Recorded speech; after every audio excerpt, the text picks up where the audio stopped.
Olá, alunos, sejam bem-vindos a mais essa videoaula sobre o pensamento cristão, pensamento filosófico da Idade Média, que nós já vínhamos trabalhando na aula anterior, e hoje, então, nós vamos falar sobre o pensamento do filósofo São Tomás de Aquino e abordar principalmente o que levou à fundação dessa escola de pensamento que a gente conhece como escolástica. Bem, em primeiro lugar, nós precisamos entender que o contexto de fundação da escolástica, que vai existir e vai estar vigorando principalmente entre os séculos XVIII e o século XV, estão relacionados a um conjunto de ameaças e rupturas que estavam acontecendo dentro da unidade da Igreja Católica. Então, a Igreja Católica ela vai passar por uma infinidade de questões aí, que vai levar a divisões internas, E a partir disso, a gente vai ter o surgimento de duas importantes instituições, que são as universidades e as ordens religiosas. Esse tempo que surge é um tempo de grande contestação e de debate, O pensamento racional vai cada vez mais buscar a sua autonomia e o que vai desencadear lá na frente, no século, no período do Renascimento Cultural e mais tardar no Iluminismo, que é o século da razão, por assim dizer, da grande racionalidade. Bem, a escolástica, ela vai surgir então como expressão, uma nova expressão da filosofia cristã, e tem o Tomás de Aquino como seu principal representante. Mas vamos tentar entender, então, como que se dá esse percurso de fundação da escolástica. Em primeiro lugar, nós falamos aqui de um pensador chamado Sant'Anselmo, um italiano, que vai se tornar um monge beneditino, e depois se torna o arcebispo de Canterbury, Esse pensador da Igreja Católica pode ser considerado o primeiro grande escolástico, porque sua filosofia ela estava principalmente voltada a uma preocupação que é a articulação entre fé e o entendimento, ou seja, a razão e a revelação. Sua carreira ela dá bem a ideia desse caráter transnacional da igreja na época, que não conhecia suas fronteiras, e de uma forte mobilidade geográfica que é típica da vida de um eclesiástico do seu tempo. Santo Anselmo, então, ele vai seguir a tradição do pensador Santo Agostinho, procurando aproximar a filosofia e a teologia, consagrando, então, a fórmula que o Santo Agostinho vai apresentar, que é a ideia de se crer para se compreender, Ou seja, a fé sempre buscando a compreensão. A sua principal contribuição para a filosofia vai consistir justamente na formulação do argumento, uma prova, ou que nós chamamos aí de um argumento ontológico, Esse argumento é um dos mais clássicos da tradição filosófica. Vamos ver ao que ele se resume. O argumento ele tem uma estrutura bastante simples, embora suas explicações sejam complexas. Santo Anselmo, então, vai começar tomando como exemplo a passagem dos Salmos que diz o seguinte: diz o insensato em seu coração, Deus não existe. Ora, o insensato ou o incipiente, ele compreende o termo Deus e o seu significado. O ser do qual nada maior ou mais perfeito pode se pensar. Caso contrário, não se poderia negar a existência de Deus. Então veja bem, esse pensador ele vai discutir aqui, se o fato de Deus existir apenas no intelecto, ou seja, algo que pode ser pensado, ou na própria realidade, algo de fato existente. Então, o seu argumento ele vai dizer o seguinte: um ser, né, do qual não se pode pensar nada maior, não se poderia existir apenas no pensamento. Caso contrário, poder-se-ia pensar algo maior que existisse também na realidade. E existir na realidade é mais do que existir apenas no pensamento. Então, o ser do qual não se pode pensar algo maior precisa existir, não só no pensamento, mas também na realidade. Então, utilizar então uma fórmula racional que garante, né, a existência, que comprova a existência do divino, a existência de Deus, né? Nesse sentido, Santo Anselmo vai concluir o seguinte, que não se pode pensar a inexistência de um ser do qual nada maior pode ser pensado sem contradição. Então, ele prova a existência de Deus. Então, vamos tentar trocar por miúdos, né? Seria mais ou menos assim. Se não há como, na nossa concepção, pensar nada maior, nada mais perfeito do que essa imagem que é feita do Deus, tá? Ou seja, se nós não conseguimos ter em nossa mente algo que supere Deus em todas as suas potencialidades, suas capacidades, etc., então, de fato, não há como, de maneira alguma, nós pensarmos, né, nós negarmos a existência de Deus. Então, o que comprova a existência de Deus está justamente aqui a nossa limitação do nosso pensamento de imaginar algo que possa ser superior. Claro que ele está falando de uma época, ele está falando de um momento em que outras descobertas científicas ainda não existiam, que poderiam, né, estar traduzindo os elementos do cosmos de maneira distinta, certo? Então, fica bem claro esse argumento dele, ou seja, a busca dessa conciliação entre a razão e a fé. Aquilo que a fé nos ensina pode ser entendido pela razão e a filosofia nos ajuda a argumentar em favor disso e caracteriza bem, então, o estilo da escolástica ao utilizar a filosofia, a sua forma de argumentar, seus conceitos, em defesa de questões religiosas e propriamente teológicas, tudo bem? Agora então a gente entende, né, um primeiro pensador aí do pensamento escolástico e dá para a gente trabalhar agora as ideias do Tomás de Aquino, que é o principal pensador dessa tradição de pensamento. Bem, o Tomás de Aquino, né, Tomás de Aquino ele é considerado o mais importante filósofo, né, dessa tradição escolástica.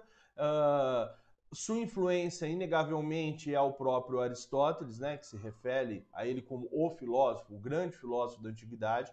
E ele foi um grande defensor, então, né, da escolástica, o método dialético que pretendia unir a fé e a razão em prol do crescimento humano. No seu livro Suma Teológica, a gente tem o maior exemplo do que significa a escolástica, né, na qual existe uma relação entre ciência, razão, filosofia, fé e teologia, tudo bem? Tomás de Aquino, então, é aquele cara que vai continuar, então, valorizando muito a fé como instrumento de conhecimento, porém, ele não vai desconsiderar a importância do pensamento racional, tá? Para esse pensador, a própria existência de Deus, ela pode ser demonstrada racionalmente, como a gente vai ver lá na frente. Então ele segue um pouco a tradição de Santo Anselmo, tudo bem? A razão, né, se ela não pode conhecer a essência de Deus, pelo menos ela vai demonstrar a sua existência, tudo bem? A própria criação divina. Ele se opõe, então, à patrística, né? Por quê? Porque a base desse pensamento é construída justamente de maneira racional e empírica, tudo bem? Ele tenta separar a filosofia da teologia. De qualquer modo, né, subordina, né, a filosofia à teologia, ele separa, mas uma trabalha junto com a outra. O que a razão tem de importância? Qual é o papel da razão, então, no pensamento aí de São Tomás de Aquino, né?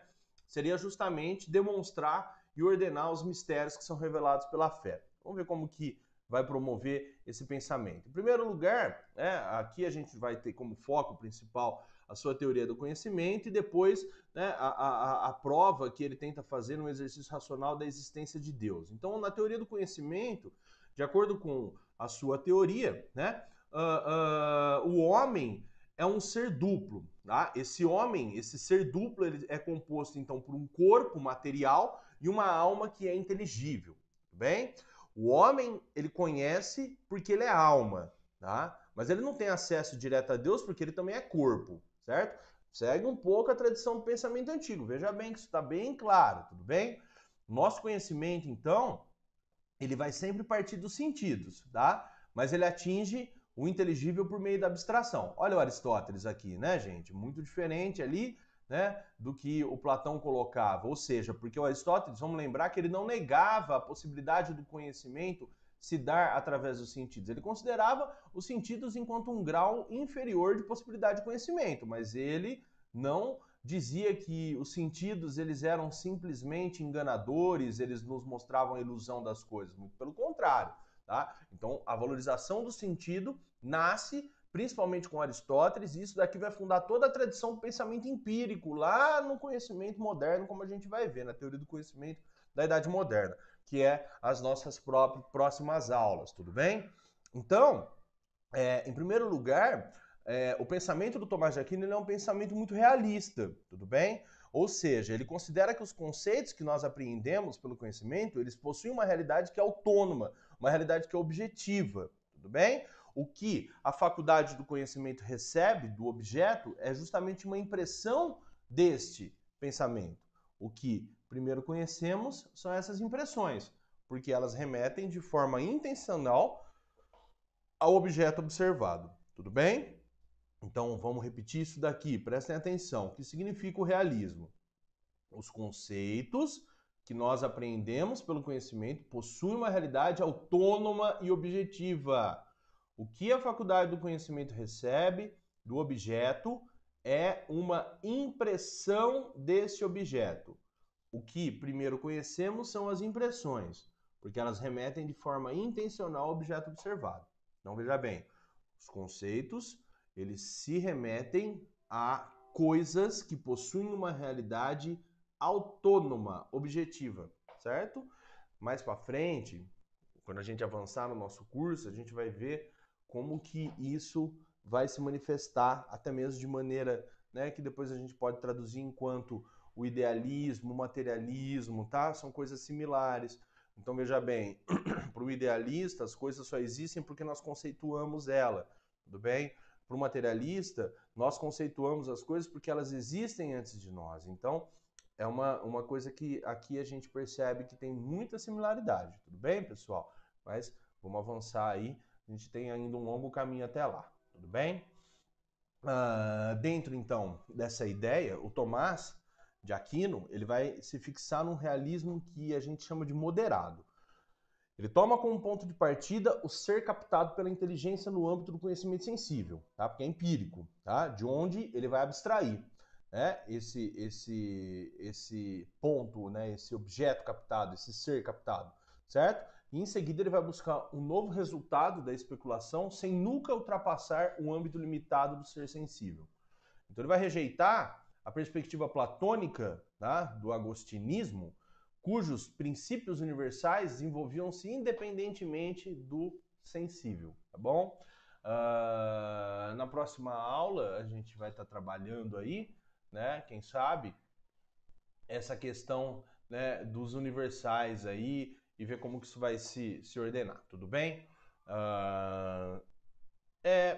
O Tomás de Aquino, então, dentro dessa lógica, o objetivo dele é sempre a busca da harmonização entre a razão e a fé. Ele vai postular que existe de fato essa harmonia, tá? Ou seja, ele vai tentar deixar as duas equiparadas no mesmo plano, valorizando as duas coisas, razão e fé, tá? Na mesma medida. Só que veja bem, né? Existem ainda umas questões que vão ser questionadas, porque dentro da sua tradição de pensamento, sua maneira de enxergar as coisas, inevitavelmente não se dá para pensar isso, né, bem claramente. Então veja bem, né, algumas verdades, né, elas não podem ser totalmente, né, comprovadas pela razão. A razão ela não consegue entender, por exemplo, né, essa questão, né, da Santíssima Trindade. Veja bem, né, que afirma que as capacidades, né, que vai afirmar o fato de que Deus é ao mesmo tempo uno e trino, tudo bem? Então, a Santíssima Trindade é algo muito complexo para a nossa racionalidade aceitar simplesmente. Não dá, como que a gente vai dizer que uma coisa é ao mesmo tempo, né, uno e trina, né? Isso daí, gente, é uma questão bastante complexa para que as pessoas possam compreender de uma maneira que seja diretamente deliberada e tudo mais. Inclusive, vamos lembrar da música Índios, né, do Legião Urbana. Claro que é uma metáfora, mas vamos pegar a expressão de maneira literal quando ele afirma que, né, ele diz o seu Deus ao mesmo tempo é três. Isso era inconcebível, né, para um indígena aqui em terra brasileira, né, aceitar, né, que era imposto pelos jesuítas. É algo que não dá para o nosso intelecto conceber, tá? Basta apenas acreditar, tudo bem? E isso daí gera então um conflito aí, né, e uma certa contradição aí no pensamento de Tomás de Aquino, tudo bem? Bem, vamos partir então, né, para essa ideia de que a razão ela está ao serviço da fé, né, e através de argumentos propriamente empíricos, certo? E como que isso vai ficar bem claro? Quando ele vai tentar provar aqui as 5 vias, né, vai demonstrar 5 vias que provam a existência de Deus. Essas 5 vias, então, a gente vai estar discutindo agora cada uma delas. E veja bem, o modelo que ele vai buscar aqui é justamente lá na teoria da causalidade, a teoria das 4 causas lá em Aristóteles, tá? Todo o pensamento do Aristóteles, a ciência do suprassensível, aquela coisa toda, tudo bem? Então vamos lá, pessoal. Aqui, em primeiro lugar, a primeira via que prova a existência, que demonstra a existência de Deus, é a que a gente define como movimento. Ou seja, Deus é o primeiro motor imóvel, um motor que move as outras coisas. Então vamos lembrar, gente, vamos lá, hein? Movimento no pensamento filosófico não é o deslocamento do objeto de espaço como é trabalhado na física. Movimento é transformação, é mutabilidade, é a metamorfose das coisas. Então, veja bem, o princípio da mudança, o primeiro motor imóvel, o primeiro impulso de mudança é Deus, tá? Então, ele vai se basear aqui totalmente no Aristóteles, em todas essas vias, né? Considerando que todo movimento tem uma causa. E essa causa ela tem que ser sempre exterior ao próprio ser que está em movimento, pois não se pode admitir que uma mesma coisa possa ser ela mesma uma coisa movida e o princípio motor que a faz movimentar. Por outro lado, o próprio motor ele tem que ser movido por um outro, né? E esse por um terceiro e assim por diante. Então, se a gente puder ir recuando aí nas causas do movimento, né? A gente vai observar, né, que em um momento a gente vai ter que admitir, né, ou que a série de motores é infinita, né, e não existe um primeiro termo, tudo bem? Não se conseguindo assim explicar o movimento, ou que a série é finita e o seu primeiro termo é justamente Deus, tudo bem? Então Deus é o primeiro motor imóvel, né? Ele vai ser a causa inicial do movimento, que vai iniciar a transformação de todas as coisas. Em segundo lugar, a questão da causalidade, né? Deus é a primeira causa de todas. Não é efeito sem causa, porém retrocedendo ao infinito, nós encontramos uma causa eficiente que dá início ao movimento de todas as coisas. Lembrando que causa eficiente, né, dentro da teoria das 4 causas, né, é uma das formas da transformação. A causa eficiente é aquela que, né, ou seja, vamos lembrar da metáfora da estátua? O que é a causa eficiente? É justamente o escultor, aquele que constrói a estátua, tudo bem? Causa eficiente. Então, essa segunda via tá dizendo aqui a respeito dessa ideia da causa geral, e a gente tem então aqui, né, já que todas as coisas ou são causas ou são efeitos, não se pode então conceber que alguma coisa seja causada por si mesma. Nesse sentido, né, ela seria causa e efeito ao mesmo tempo, sendo assim anterior e posterior, o que seria um grande absurdo. Por outro lado, toda causa, por sua vez, ela deve ter sido causada por outra, e essa por uma terceira e sucessivamente. Então, se a gente tiver a possibilidade de ir regressando, a gente vai então chegar a uma ideia, né, possível de que existe uma causa não causada, a causa incausada, ou seja, aquela causa que não é causa de nada, aquela causa que simplesmente causa, né, outros efeitos, ou seja, ou aceita, né, uma série infinita e não explica a causalidade, ou a gente chega então ao fato de que existe de fato uma causa não causada e essa causa é o próprio Deus. Tudo bem? A terceira é a ideia de possível e necessário. Olha lá, né? Um dos dualismos que permite a gente conhecer a essência, a metafísica das coisas que está lá em Aristóteles também, né?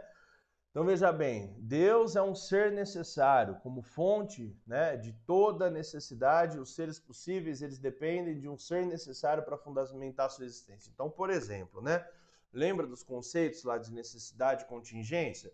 É assim, todos os seres eles estão permanentemente em transformação, só que alguns sendo gerados e outros se corrompendo e deixando de existir.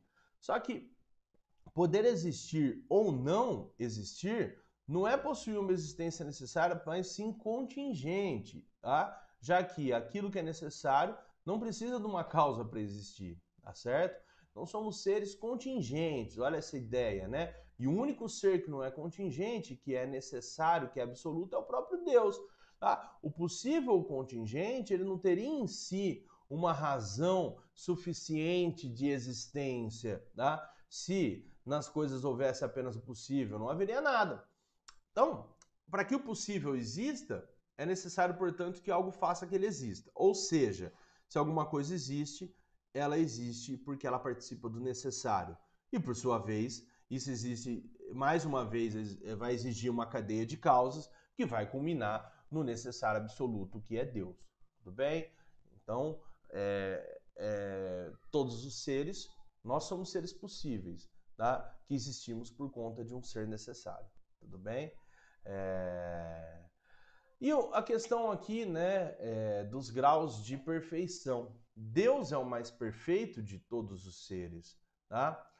Existem no mundo várias perfeições, de fato, tá? Cuja fonte ela deve consistir em um algo completamente perfeito. Então, essa quarta via, né, gente, ela prova que a existência de Deus é de índole platônica e baseia-se nos graus hierárquicos de uma perfeição, né, observados nas coisas. Então, existem há graus na bondade, na verdade, na nobreza e nas outras perfeições desse gênero. Só que o mais e o menos implicados aqui na noção de grau vai pressupor, então, um termo de comparação que é absoluto. Tudo bem? Então, deve existir, nesse sentido, uma verdade e um bem em si. Tá? E é o próprio Deus, né? Então, se a gente tem a possibilidade de comparar graus de perfeição, tem que necessariamente haver um grau absoluto de perfeição e esse grau absoluto ele é o próprio Deus, tá bom? Por fim, então, a quinta via é a via da finalidade, né? Vamos lembrar que o pensamento de Aristóteles ele é um pensamento bastante teleológico, ou seja, é um pensamento que vê que toda e qualquer coisa que existe na realidade tem a sua finalidade. Então aqui ele vai seguir a mesma ideia. Deus é o ser ordenador que organiza o mundo. As coisas que não têm vida servem a um propósito, que deve provir de um ser que lhes é extrínseco, né? Um arquiteto inteligente que governa, coordena ou dá finalidade a todas as coisas do mundo. A mesma coisa é você pensar assim, uma pedra, qual a utilidade? Né? Ele é um ser que não tem vida, mas ele serve a algum propósito. E esse propósito, ele tem que existir, tudo bem? Então, essa via está fundamentada na ordem das coisas, né? De acordo com o finalismo aristotélico adotado por Tomás de Aquino, todas as operações dos corpos materiais tenderiam a um fim, mesmo quando desprovidos da consciência disso.